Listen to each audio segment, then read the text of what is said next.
آپ اندازہ کریں ایک عظیم خاتون گزری ہیں جسے ہم خاتون جنت کے نام سے جانتے ہیں، جن کا نام حضرت فاطمہ الزہرا رضی اللہ تعالی عنہا ہے۔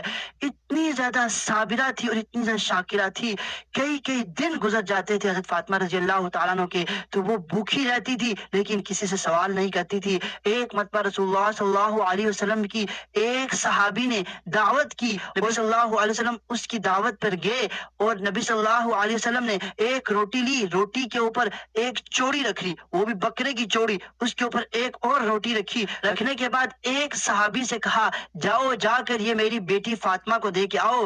میری بیٹی فاطمہ نے بھی میری طرح 3 دن سے کچھ بھی نہیں کھایا۔ قرآن میں اللہ رب العزت ارشاد فرماتے ہیں وَقَرْنَ فِي بُيُوتِكُنَّ، نیک عورتوں کو چاہیے کہ وہ گھر میں رہیں، گھر سے باہر نہ نکلیں۔ اگر کسی ضرورت سے گھر سے باہر جانا بھی پڑے تو نیک خاتون کو یہ چاہیے کہ وہ پردے میں باہر نکلیں۔ آپ اندازہ کریں اتنی زیادہ پردے کی تاکید اللہ رب العزت قرآن مجید میں ارشاد فرما رہے ہیں، اور اس کے ساتھ ساتھ عورت کی آواز کا بھی پردہ ہوتا ہے۔ عورت کو چاہیے کہ اپنی آواز بھی کسی غیر محرم کے کانوں تک نہ پہنچنے دے۔ اتنا زیادہ اسلام نے عورت کی حیا پر زور دیا ہے۔ اگر کسی ضرورت کے تحت کسی غیر محرم سے بات کرنے پڑ جائے تو تلخ لہجے میں گفتگو کرے، تاکہ اگر کسی غیر محرم کے دل کے اندر کھوٹ ہو، مرض ہو، یا اس کے دل کے اندر کوئی نیت خراب ہو رہی ہو تو اس کے سخت لہجے کی وجہ سے اس کی نیت خراب نہ ہو۔ ہمیشہ غیر محرم سے تلخ لہجے میں گفتگو کرے، لیکن جب کسی محرم سے گفتگو کرے تو انتہائی نرمی کے ساتھ گفتگو کرے، وہاں پر زبان نہ چلائے بلکہ انتہائی نرمی کے ساتھ گفتگو کرے۔ تیسری صفت جو عورت میں ہوتی ہے، جو نیک عورت کی پہچان ہوتی ہے، ہمیشہ صبر کرتی ہے۔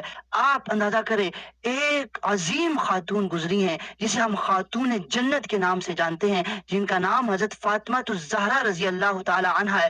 اتنی زیادہ صابرہ تھی اور اتنی زیادہ شاکرہ تھی، کئی کئی دن گزر جاتے تھے حضرت فاطمہ رضی اللہ تعالیٰ عنہ کے تو وہ بھوکھی رہتی تھی لیکن کسی سے سوال نہیں کرتی تھی۔ ایک مرتبہ رسول اللہ صلی اللہ علیہ وسلم کی ایک صحابی نے دعوت کی، نبی صلی اللہ علیہ وسلم اس کی دعوت پر گئے اور نبی صلی اللہ علیہ وسلم نے ایک روٹی لی، روٹی کے اوپر ایک چوڑی رکھ لی، وہ بھی بکرے کی چوڑی، اس کے اوپر ایک اور روٹی رکھی، رکھنے کے بعد ایک صحابی سے کہا جاؤ جا کر یہ میری بیٹی فاطمہ کو دے کے آؤ۔ میری بیٹی فاطمہ نے بھی میری طرح 3 دن سے کچھ بھی نہیں کھایا۔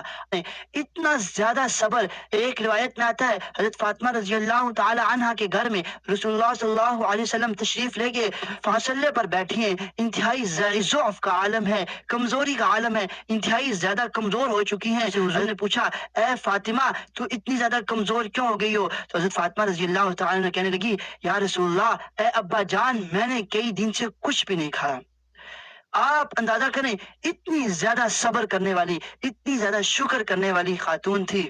اسی طرح نیک عورت کی صفت یہ بھی ہے کہ وہ اپنے بچوں کی تربیت بہت اچھے سے کرتی ہے۔ صرف یہ نہیں کرتی کہ اپنے بچوں کو کھلا دیا، اپنے بچوں کو پلا دیا، اپنے بچوں کو سلا دیا، اپنے بچوں کو اسکول میں تیار کر کے بھیج دیا، بلکہ نیک خاتون اپنے بچوں کی دینی تربیت کرتی ہے، اپنے بچوں کو نماز کی تلقین کرتی ہے، اپنے بچوں کو اخلاق سکھاتی ہے، اپنے بچوں کو معاشرے میں رہنے کے آداب سکھاتی ہے۔ یہ نیک عورت کی صفت بہت عظیم صفت ہے۔ اسی لیے کہا جاتا ہے ایک مرد کا سمجھ جانا صرف ایک مرد کا سمجھ جانا ہے، لیکن ایک خاتون کا سدھر جانا، ایک خاتون کا تربیت یافتہ ہو جانا، پوری کی پوری نسل کا تربیت یافتہ ہو جانا ہے۔ اسی طرح ایک اور صفت نیک عورت میں پائی جاتی ہے، وہ امانت دار ہوتی ہے اور دیانتدار ہوتی ہے، ہمیشہ اپنے شوہر کے ساتھ وفادار رہتی ہے۔ نیک عورت کی خاصیت یہ ہے کہ وہ ہمیشہ راز کی حفاظت کرتی ہے، ہمیشہ امانت دار رہتی ہے، شوہر کے مال کی حفاظت کرتی ہے، اپنے والد کے مال کی حفاظت کرتی ہے، اپنے والد کی عزت کی حفاظت کرتی ہے۔ یہ ہمیشہ نیک عورت کی صفات رہی ہیں، لہٰذا ہمیں اپنی خواتین کو بھی نیک صفات سے آگاہ کرنا چاہیے۔ یہ ویڈیو تمام افراد دیکھیں اور اپنی خواتین کی تربیت کریں، یہ صفات اپنی بچیوں میں پیدا کریں، یہ صفات اپنی خواتین میں پیدا کریں۔ ان کے اندر یہ صفات آ گئی تو پوری کی پوری نسلیں سدھر جائیں گی۔ اللہ رب العزت سے دعا ہے جو کچھ کہا سنا اس پر عمل کرنے کی توفیق عطا فرمائے۔ وما علینا الا البلاغ المبین۔